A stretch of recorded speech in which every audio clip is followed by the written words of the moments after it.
Have you ever just like randomly had your car fail on you? Several times, yes. Yeah. Yeah, it's not fun. Yeah. Yeah. Do you want me to give my story and then you can give your story? Yeah. Okay. All right. So this was coming back from winter vacation in between semesters last year with the old good classic trusty PT Cruiser, and we're getting on the road, and it's kind of chugging a little bit. I'm like, this isn't good, but you know what? It's done this before. We'll just ride it out. We'll see what happens. Slow down to the stoplight. Get back going on the two-lane highway, and do the little Michigan left U-turn at UE thing. And we're chugging. Chug, chug, chug, chug, chug, chug. It took me 20 minutes to drive 2 minutes to get back home. It was terrifying. Thankfully enough, it was, I think it was the second. I think it was the second last year, so it was a Sunday, I believe. Maybe a Saturday. Not sure. Maybe it was a Monday. I don't know. It was a day of the week, and it was not busy on the roads. So thankfully enough for that. Might have actually been New Year's Day, come to think of it. Anyways, not fun. Not a great story, I know. But So I've had coolant issues with all three of my cars that I've owned, and it sucks. And that sounds like a this you problem. This most recent one I caught before it was a problem. So my Bronco, it rusted out a freeze plug and dumped all the coolant out of it on the freeway, which was not good. And that later, that bit of overheating later led on to the head gasket issues that I've had with it. And it got picked up finally this week to go get the motor swapped on it, because I've had a second motor for it for like a year and a half. And then my Subaru, I was getting off the freeway, turning left to basically get home, and my radiator failed and basically sprung a leak and sprayed all of the coolant straight onto the headers of the engine. So steam just started pouring out of all of the vents in my hood. And then that also eventually led to another engine failure, because again, overheating for like 5 seconds just grenaded that motor. And then with my Focus, luckily my car detected it before anything went wrong, but my water pump died on it. And you got to sense that out. I just realized I swore. But my water pump failed like a year and a half after I bought it. And I was like, okay, cool. I'm going straight to the mechanic after work. Fix it now, please. So, yeah. And for anyone who's not watching and listening, Davey can't speak. So he's just here for moral support. Mainly because I'm lazy and I don't want to change my stuff. So there's his little picture. He can't speak. But this is Fake Racers Podcast, folks. Cannot thank you enough for watching, listening. We're going to talk about some car part failures here in this episode, because boy howdy, there were a lot of them. Yeah. Going to talk about the schedules, going to talk about Bristol, and then look ahead to Texas this weekend. It's honestly not too abstract of an episode as last week was, so hopefully you're going to sit tight, relax, buckle in, maybe pull up a chair, listen to Matt and I talk about stuff that probably won't matter at the end of the day. But as always, I'm Joe. Davey is in spirit to the left, but also he is there. Hey guys, it speaks. Don't do that anymore. And down below, of course, is Mr. Matthew Steelman. That's me. And we are so happy you're joining us this week. So I'm producing today, so this episode is going to be the best run one so far. And now I have to stop talking before Joe yells at me and I cough into the microphone again. Thank you. So Bristol was obviously a fun time Saturday night underneath the lights for the Cup Series, because boy howdy, the playoff drivers, they were struggling. Dude, every year there's one race where like 90% of the playoff field has issues, and I love it every single time it happens. A lot of times it just doesn't make any sense. Why? Yeah. You know, like I did not foresee this many issues. You know, like it was let's talk about it. Start off, the Penske cars decide to just have flat tires. Yeah. Which right front flats ends up being a pretty trendy thing throughout the night. Penske cars were They were trying to say it was the Fords. It was the Fords. I didn't see it as much of a problem with the Fords as it was. I figured Penske was going to push it a little bit more than maybe some other teams were willing to, because that's kind of been their MO this year. But Cindric obviously gets a flat early. Harrison Burton had a couple flats, and that's a Penske, that's a Penske car. And Ryan Blaney absolutely destroyed the wall. They had an absolute nightmare of a night. Oh my god! A lot of it's self-inflicted, if we're being honest. Yeah. Like, staying out there on track with the freaking diffuser dragging on the racetrack was not the best of plans. Yeah. And then, obviously, you have the flat tire, and then you have the loose wheel on one of the pit stops, and then I think there was another flat tire after that, wasn't there? Yeah. Just peak 12 team. So I don't know what it is, but like when it comes down to it, they always find ways to screw up like this. Yeah. Yeah, and I mean, it was just a weird call. Yeah. That's one where it's like, and it wasn't a loose wheel. He lost the wheel. Yeah. On pit road, and Jonathan Hansler will most likely be missing for the next 4 races. Of which, the next 3, I would consider at least 2 of them Blaney's very strong racetracks. Obviously, he won the All-Star race at Texas, where we're going this weekend. Talladega is the week after, and we all know how good of a super speedway racer Ryan Blaney is. And the Charlotte Roval, he's won there. I don't know if that really means he's all that great there. But Las Vegas is also the week after, and we know he's pretty good on the intermediate. So, good tracks coming up for Ryan Blaney is the point there. So Penske gets it wrong. Logano ended up getting a flat later on in the night. Boy, oh boy. Boy, oh boy. We next head to Rich Childers Racing, who, of course, had the biggest announcement of the season last week. I think that's fair to say. We are speeding through this tonight. Tyler Reddick and Austin Dillon both get caught up in the same incident. Yeah. Was there like a mechanical issue with Suarez, or did he just lose it? He just lost it. He was so loose. I don't know why. Yeah, I guess they just missed the setup or something. But yeah, Suarez loses it, collects Stenhouse, and then like 8 guys pile drive in there, including both RCR cars, and that was it for both of their seasons, unfortunately. Which, like, Reddick still came super close to making it in, but it just came down to the way the points worked out, that he ended up, I think it was 2 out below the cut line, something like that. So yeah, pretty agonizing way to end their seasons. So we got some Davey notes too. I saw them pop up. Oh yeah, he said Suarez said he was bouncing all night. So I must have just missed the setup or had something broken or whatever. Very disappointing, right? I mean, yeah. Especially for Tyler Reddick, who won 2 races this year. Although it feels like ever since July, this last month, they've kind of been slipping. Yeah, I wonder why. I didn't want to say it. But it really goes back to last week at Kansas, right? You use up your mulligan. Yep. They had a good run at Darlington. Used up their mulligan at Kansas. That bubble was close this round. Like, it wasn't like 2 or 3 guys were way out like we've seen in the past. It was only one driver came into this race in a must-win scenario. Yeah. Which is saying something for this year's playoffs. But definitely disappointing for Reddick, RCR as a whole. But what are you going to do? You got Kyle freaking Busch coming into that 8 car next year. That's what you're going to do. Yeah. Speaking of Kyle Busch, his motor for the second straight week goes kablooey. Not to go all conspiracy theory, but it's just weird. It's just convenient.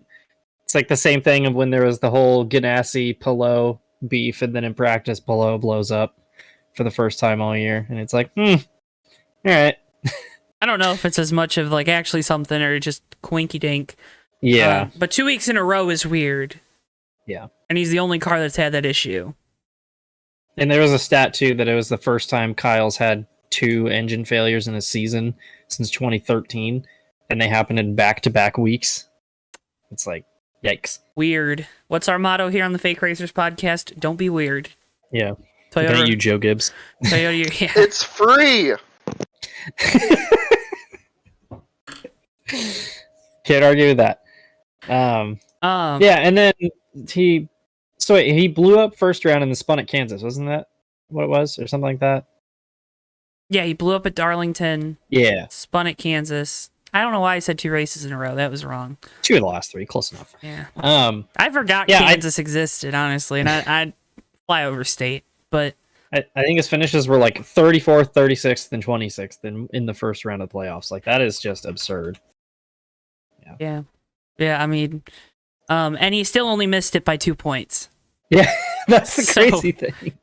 So obviously Austin Cindric's the last one to advance. He looked before the race. I mean, he looked like someone shot his dog in front of him. Like, honestly, like the turnabout phrase, but he was looking stressed out. And after the race, he did not look much better. So yeah, I loved. Not to spoil it, but mid-interview when he just paused to let the winner just do the burnout by him, like mid-sentence. Yeah, it was pretty good. That was really funny. And then obviously Toyota as a whole has had power steering issues. There are a lot of power steering issues. Yeah. Because Bell had power steering issues, didn't he? Or was it somebody else? Bowman had them. Yeah, I know Bowman did. Briscoe lost it on like lap 4. Yep. Which is why he faded super hard at the end of the race. And I think somebody else did too. Truex, Bubba lost that's it. right. Yeah. Ty Gibbs lost it and then lost something else. I did little air quotes. I still think Toyota had a hand in being like, yeah, don't go out there and pass Kyle, Ty. Don't do it. Oh, no. Which we can get into that, but I don't know if it's really necessary because 2311 has to run independent of Joe Gibbs Racing for a reason. Yeah. And it's because their owner drives for Joe Gibbs Racing, so to insinuate that they would do something for...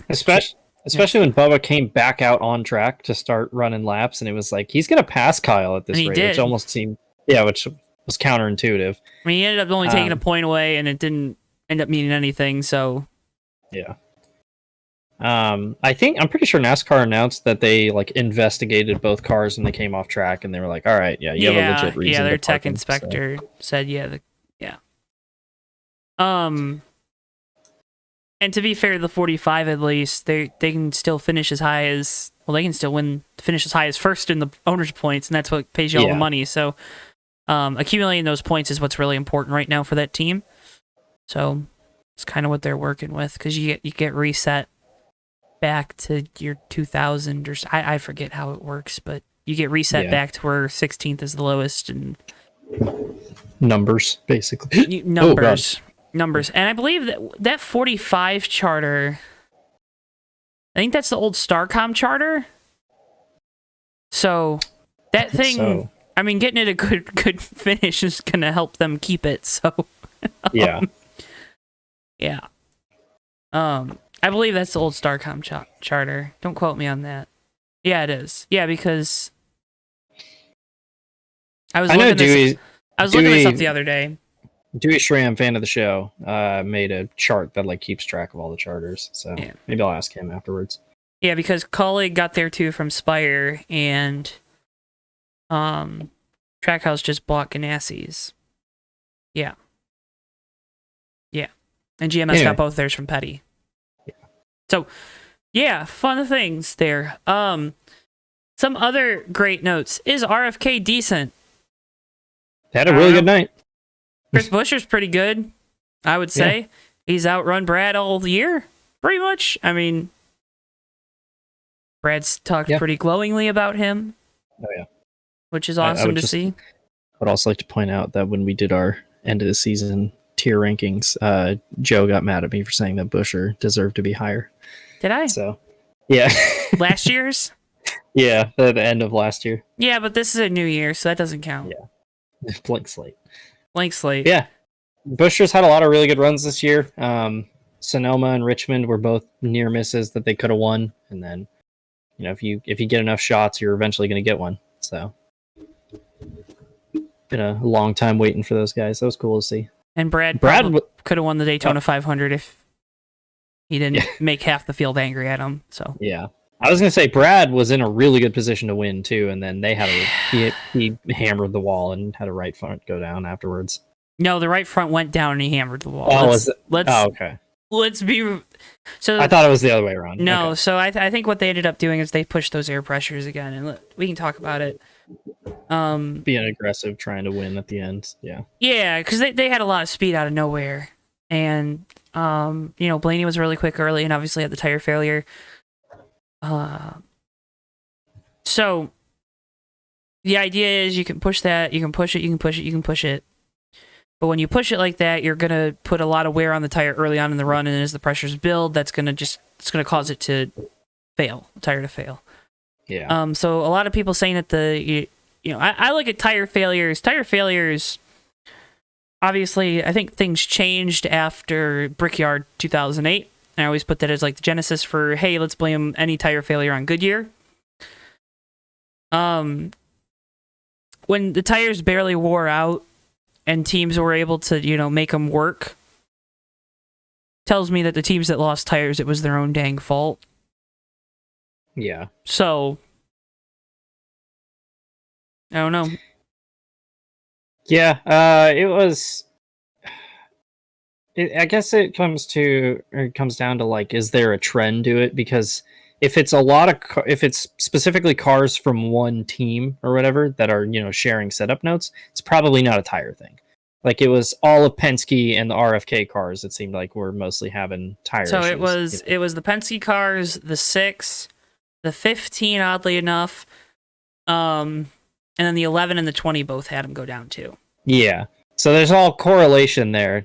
And so it's more than likely. Notice how skipped all of the Chevy teams because they all share setup notes more than likely.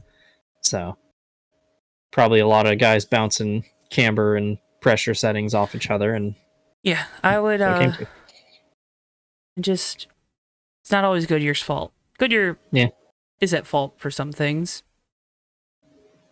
Make a tire that wears out, but Yeah, not to mention, this is the first time we've run paved Bristol with this wheel and tire combo. So, there's bound, like we've been saying all year, bound to be some teething issues. So, yeah, we've been losing power steering all year.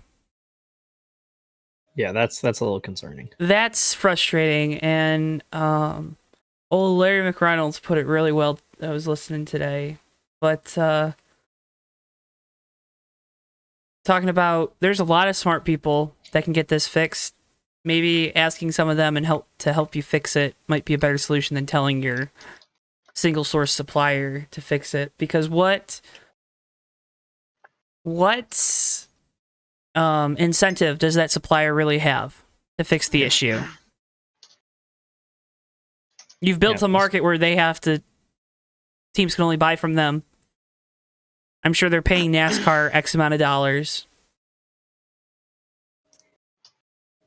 Yes, and I mean, not to go conspiracy, but it's like, oh man, another power steering pump failed. Looks like you got to buy another one from.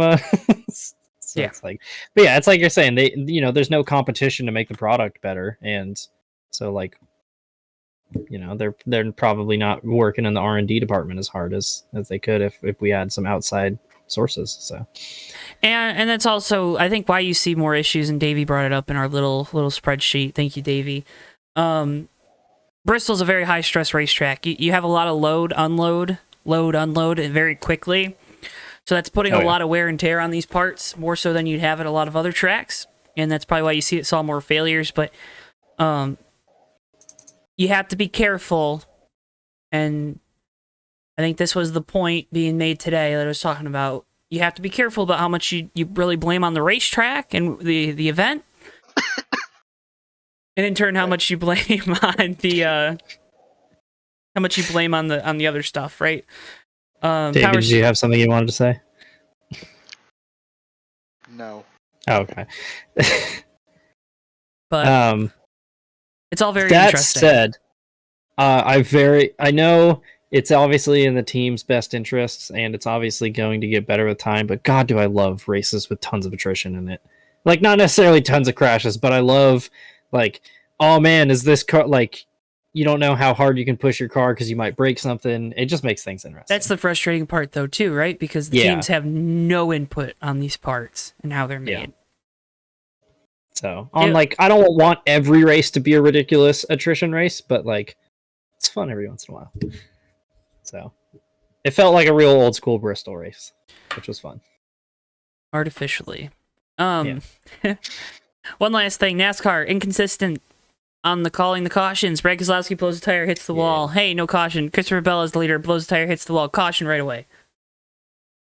Yeah, I don't know what was up with that. I guess because Christopher Bell ends up finishing 6th. So yeah, I guess because Bell was up in the middle of the track still in the corners, but it's not like Brad immediately got off the track. No. I didn't get that at all. Yeah. As the cars are screaming past him. Yeah. And it happened to Blaney too, didn't it? Where he was limping around with like one tire off the ground because these cars are so rigid. Or there was Cindric and Reddick driving around, and I think Reddick ended up getting parked for not meeting minimum speed. So yeah. Come on, NASCAR. Be consistent. That's all we ask. Yeah. It's okay if you're not. Not gonna, put you on the stake for it, but if it's something that's like race to race, it was like, oh, okay, but it was like literally like 20 laps apart, like Brad and Bell's tire issues. So what? So. Huh? Sure. Audio listeners. What just happened? But I'm unmuting to ask what just happened. I'm on the show and I'm Chris confused. Busher won what that the hell race. Was that? Chris Topher Busher with the dub. Chris Busher won that race. Yeah. Again, big props to RFK, and big props to Scott Graves for making the call that nobody else was brave enough to make. Yeah. Next Gen still sucks on short tracks because that Bristol race only saw like 2 or 3 green flag passes for the lead. So. Yeah, we'll get there. Rip the diffuser off. Get rid of it. All right. Noah Gragson pukes again because he won. Dude, what is with that? I don't understand. His suit. Is this a bit? I don't think so. He said he's gonna go talk to a doctor. He better, because for real. Like, what the hell? It like genuinely concerns me. It was like, dude, he puked again. I'm like, that's not good. His like, suit was covered when he got out of the car. I'm so confused. Like, I don't understand that at all. I feel bad for the interior guy. Like, holy. But Noah Gragson won again. He caused an incident too, bumping Ty Gibbs up into Sheldon Creed. Dude, that is Sheldon Creed's season in a nutshell. This is like the 4th time in the last month and a half he's been like battling for the win. It's not his season in a nutshell. It's his last month in a nutshell. Let's not act like they were world beaters. No, but I'm just saying they've had a ton of like good runs where they just get wrecked at the end of it. I'm thinking of Portland came to mind. New Hampshire, they were running well and they got wrecked. Like like obviously they've had a lot of races where they didn't have speed, but then it's like every time they show up with speed, dumb stuff like this happens. Yeah, you can't. It's so frustrating. You can't not show up for the first 4.5 months of the season and then expect to make the playoffs. I'll tell that to Jeremy Clements. Heyo. I said expect. True. Sheldon Creed could have won that race. I'm trying to think of he didn't. Eric Almirola last year. Yeah. He literally showed up for 1 week, didn't he? Yeah. You could say the same thing about Austin Dillon this year. Oh, yeah. I was trying to think. I was like, somebody did it this year, and I'm drawing a blank on who it was. Yeah. Yeah, that was frustrating, especially. But yeah. Landon Castle gets eliminated. We talked about it last week. Not cracking under pressure. Don't think Landon cracked under pressure. Just mechanical issues. Yeah. Boof. Well, I think he got run into, and then he ran someone over, and that's what caused the mechanical issues. But yeah.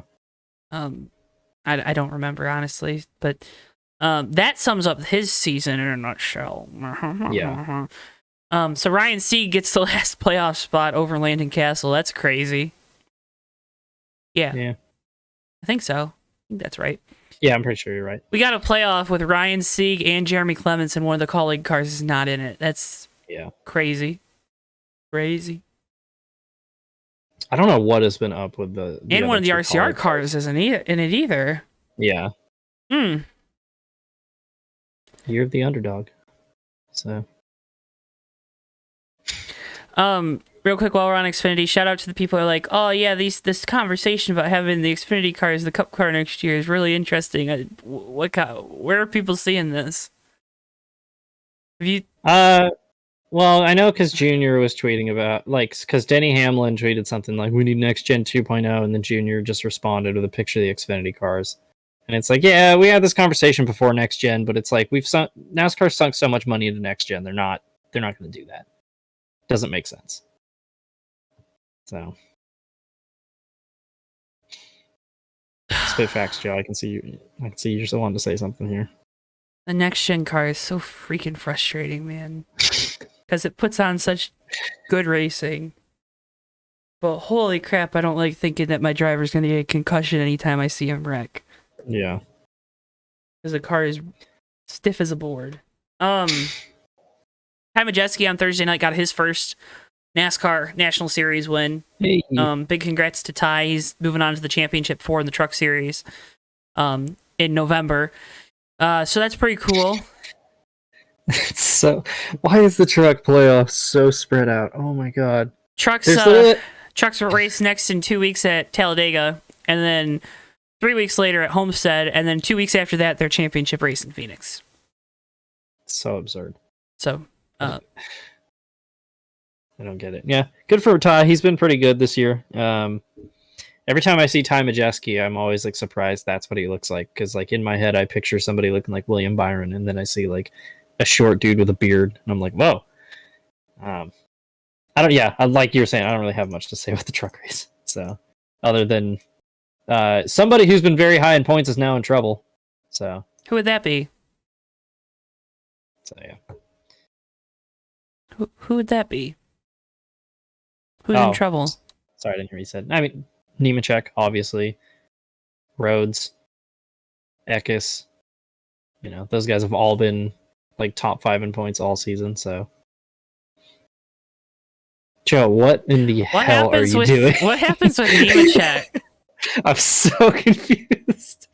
There's rumblings that Nemechek's going to get the 45 car next year, and that's crazy. Yeah, obviously it's contingent on Kurt Busch retiring, but maybe, I don't know. Yeah. Toyota's screwed. Oh my god. Toyota decided to pop a couple caps in their own foot and then kind of look at Kyle Busch disapprovingly. It's great. Like you were saying, it's the meme of sticking the stick in the front spokes of a bike wheel while you're riding it, and you're like, oh, why would Richard Childress do this? Yeah. So just like how Richard Childress earlier not re-signing Tyler Reddick. Why would Tyler Reddick do this to us? Oh my god. What a crazy. And that was the Truck Series race. Yeah, the Truck Series race. KBM's still the biggest story somehow. Yeah.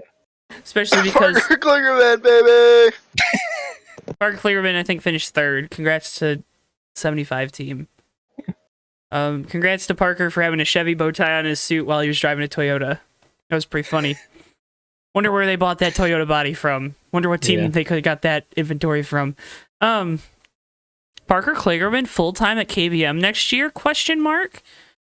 Don't get Davey too excited. Tried that. Oh, that's right. They did try that. I forgot about that. That was Xfinity, or Nationwide at the time, not trucks. Yeah, Parker couldn't win in a car that Kyle couldn't even win in, so obviously he wasn't good enough. Yeah, exactly. Penske after never giving him an Xfinity ride. Man, I don't think this guy's very good. No, okay, let's. Nah, Brad fired him because he's a piece of. Censor that, Joe. Davey just opens up his bike just to get bleeped. That sums up this show, man. Yeah. Hey, so I at least I fulfilled the need that it's somebody's got to swear in the first 5 minutes of this episode. Also, I'm checking. Parker Kligerman started 4 Xfinity races for Penske. Yep. What were his finishes? 1 9th, pole for one 8th, of them. 12th, and 7th. Yeah, was the pole Daytona? No, it was Milwaukee or something, Gateway, something like that. He ran Bristol, Iowa, Dover, and Chicago. Oh, And then I don't know which one it was then. I know he qualified somebody's car at Gateway. He ran he at Daytona in 2010. Yeah. That okay. Oh, actually, so that would be technically 5 because he was driving. It was oh my god, what's Brad's brother's name? They threw a 26 on the discount tire car because they were like, "Oh crap, we have an extra one of these," and Brad didn't wreck his. Let's throw it out there. P13. So, haha, that was literally fun. his worst finish in an Xfinity car. I got so excited during that race. Yeah. No, Parker's thing. It wasn't a fact of his talent. I think it was more indicative of here comes Ryan Blaney. Yeah. Which is unfortunate, but fortunate for Parker. I guess not for Ryan Blaney, but really anyone involved except Parker. Somebody give him a full-time ride already. But he won that Talladega truck race that year, so that was pretty cool. Yeah. Yeah. Then he won again. And again. And he's got 3. You know, not a lot of guys can say they have 3 Truck Series wins. Joey Logano can't. Brian Scott can't. Jimmy Johnson can't. Oh, Jeff Gordon? Can't say that. Dale Jr.? Brad Keselowski can't either. He only has 1. Yep. Bristol 2017. Numbers. I don't know. It was during the day, and I know I missed it because I was at school. Anyways, speaking of schedules, 2023's Cup schedule was released literally after we uploaded the episode. The episode that we specifically put back a day so we wouldn't miss the Kyle Busch news, and then we still missed news. Nothing we didn't already know with the Cup Series schedule. One off weekend continues to be the worst call. Yeah, that's whack. Playoffs are remaining unchanged. Chase Elliott brought up the fact that he wants less racing. Again, hey, the man just wants to watch football. Okay. I've done my little Chase Elliott rant before, right? Have I done that on here? I won't do it again. I don't care. Maybe. I don't remember. Back when Chase Elliott joined the Cup Series, he complained about there being too much practice in the Cup Series, and they were at the track for way too long. And then, lo and behold, a couple years later, hey, we're going to practice less. And then the pandemic comes along, and now we're only practicing for 20 minutes. Weird. Yep. I don't really know what else to add to that other than stop complaining and do your job. Does Chase Elliott not like driving race cars? They pay you to drive. You get paid very well to drive race cars. You should probably drive your race car, Chase. Chase Elliott's just an IndyCar driver at heart. Yeah, but the IndyCar drivers test more than the NASCAR guys do. So but they don't race. Oh, that's good. Ooh. It's such a funny contrast. Corner. It's such a funny contrast, though, because Larson and Bowman are constantly like, who has a dirt car I can drive? And then Chase Elliott's like, do I really have to run every single Cup race? God. Oh, man, I got a boo-boo on my elbow. I can't run the next 5 races. Oh, my God. Yeah, the one-off weekend, though, is such a dumb decision. I don't understand that at all. It's like, be prepared to not see your family for almost the entire year. Yeah. So. All in the interest of finishing the season earlier. How's that working out for you, NASCAR? Anyways. Yes, Chase Elliott got what he wanted. Yep. I think his comments were in spite of the one-off week now, so that's weird. Weird. Xfinity. Oh, Davey. Sorry. My microphone literally fell down when I did that. I'm so sorry. I'm just ready to talk at all times. It just I can put it up and it mutes and it comes down and I cough. I didn't mean to. Hey, listen. You've said some absolute nonsense that's worse than that cough, so I don't want to hear it. Anyway, Xfinity schedule. Oh my God! Move the hell on. Go. Go. Talk. Speak. Shut up. Xfinity. They add dead air. Looking at Joe, your I'm stupid begging you, picture. please. Sonoma gets added to the Xfinity Series schedule. The Chicago Street Course gets added. Road America stays. 8 total road courses. Yes, no, maybe so. No, that's my answer. But yeah, too much. Gotta get AJ more wins somehow. 8 is too many out of 33. Because now, so what's? I gotta do the math. Hang on. It's too many. So with that, Talladega loses a race. I believe that's probably the one that's going to the Chicago Street Course.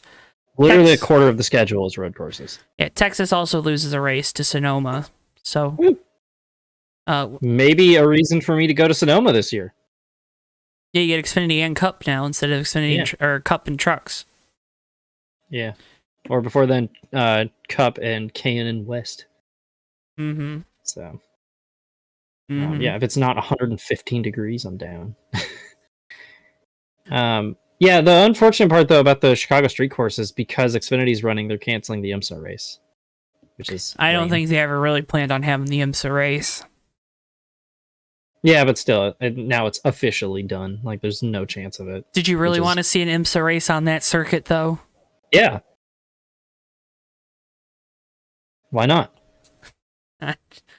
We haven't even seen the circuit in real life. How are we judging it? It's iRacing. It's it's like 2 boxes. It's just 2 boxes. That's the track.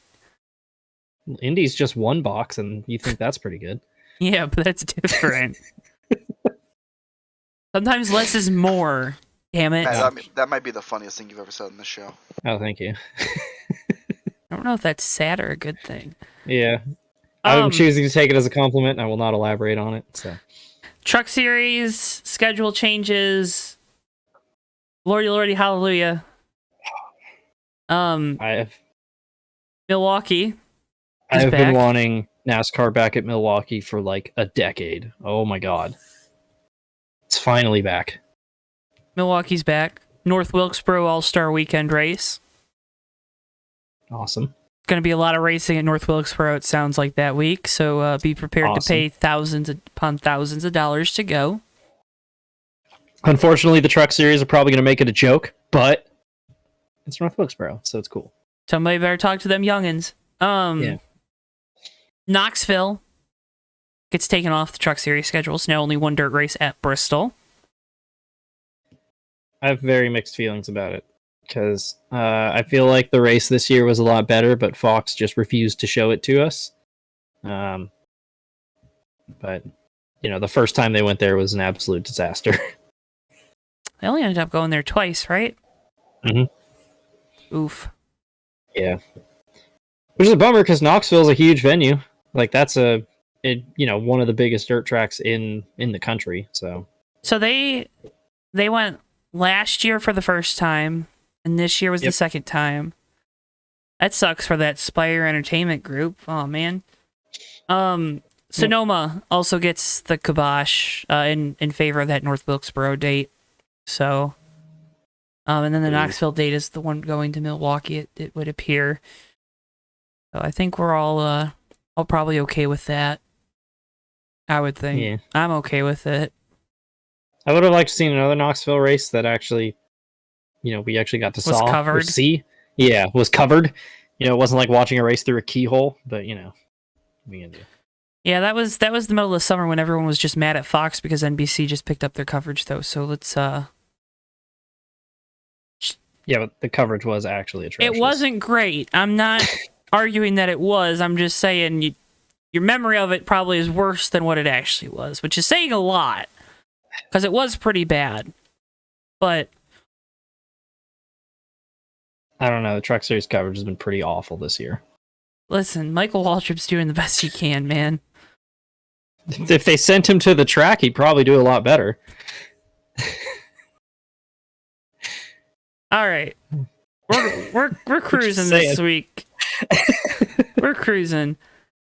Anything else happened this last week that we care to talk about before we get into Texas? I think we can officially count Scott Dixon out. Okay. All right. Okay. All right. Any word from Husky Chocolate? No. Actually, let me check again. They didn't. Last time I checked, they hadn't emailed me. Maybe it's in the spam folder. This is the riveting content that our viewers crave. Nothing from Husky Chocolate. So, hard times. All right. Anyway, NASCAR heads to Texas, and then we will get a year-long break from Texas. give me a year to get ready for this again. Take your medicine, folks, because you're not going to have it for a while. Xfinity playoff opener. Davey, go ahead and put your picks in the chat. We'll read them off. But who do we have? Also, put your. We're going to talk about eliminations from Cup playoffs. But who do you have as your winner this week? Screw it. Give me Josh Berry. Because there's two obvious ones, but I don't like either driver, so I'm not picking. What, John Hunter Nemechek and Ty Gibbs? Oh, I forgot about him. Okay, well, actually, there's three then. I'm taking John Hunter because he needs to win really bad. Yeah. 1 year last year, so. Yep. Davey, who you got? What are we picking for? Xfinity. Oh, no, Gregson. All right. Cup Series round of 12. A lot of drivers talking about this is the most important race because guess what? This one's a regular track. Believe it or not. First off, start off. Who are your 4 eliminated? Let me look at the playoff grid again. I think this one's honestly pretty easy. Yeah, I'm gonna go with Cindric, Suarez. I can see something dumb happening to Byron, and Briscoe. I'm gonna say Briscoe probably. Yeah. So it would be easy to put Bowman in it, but Bowman turned it up in the first round and was, went from below the cut line to start to locked in basically after one stage. So yeah. Davey's gonna go Briscoe, Cindric, Byron, Bowman. Eliminated. I'm gonna go Briscoe, Cindric, Blaney, and to go against everything I said earlier. And drumroll, please. Suarez. So, yeah, I thought about putting Blaney out, but I was like, I don't want to beat up too much on him. It's been a rough few weeks for Blaney fans, so might get a little rougher. Yeah. Do it while you can. Oh gosh. Davey is picking Daniel Suarez to win this weekend. I'm gonna go to the other Trackhouse car. I'm gonna take Ross Chastain because he was really quick in the All-Star race. And it feels like Trackhouse has cooled off massively. Yeah, a little bit. They were not very good at Bristol either. I'm gonna go stupid because we've had non-playoff drivers winning. So, Brad Keselowski's gonna win. I'd be very happy. It would be a very good 4 weeks for old Joe. Oh yeah, pretty good 4 weeks. The Detroit Lions won a football game, so we had that. Yeah. Michigan's still rocking and rolling. Fun times for Joe. Fun times for Joe. Yeah. It's crazy. The sports pick up and good things happen, and then all of a sudden my life starts falling apart. I love it. Meanwhile, it's been terrible for me as a football fan in 2 weeks, so. Bad times. Your team's 1-1. Yeah, but this isn't a football podcast. We'll save this for Roof Sides. Check out Roof Sides, speaking of, here on JTN2 and also on your favorite podcast platforms. We're also uploading little snippets of the Fake Racers podcast when I get the chance to do them over on the main JTN page, so go check those out. Killed it with a thumbnail this last week. Drop some likes on there. It's fun. Again, we clipped out the big Kyle Busch discussion because we had a very good discussion last week about it. Thought it was clip worthy. We haven't clipped something since Daytona, believe it or not. The Daytona 500, that is. Oh my gosh, it really has been that long. Yes. So go check that out. We'd appreciate it if you head on over to normal JTN. We're live tonight when this is coming out with the Maverick Cup Series. Again, tonight being Tuesday, September 20th from the Bristol Motor Speedway. So tune in for what should be a very fun show. Cannot thank you guys all for watching. You can follow Matthew M. Steelman 51 on Twitter. And remember, Oof Sides every week here on JTN2. Davey's links are all down below. He can't talk. He appreciates you watching, as do we. Bristol, our producer, thanks to him. I do. It's not like Davey was going to read it out anyway, let's be honest. That's what I'm saying. Bristol, our producer, is sitting back here. He's telling me to wrap it up, folks. Cannot thank you enough, as always, for listening, watching, doing what you do. Remember, like, comment, subscribe, review, do all those things. We appreciate it so much. We'll see you guys next time right here on the Fake Racers Podcast.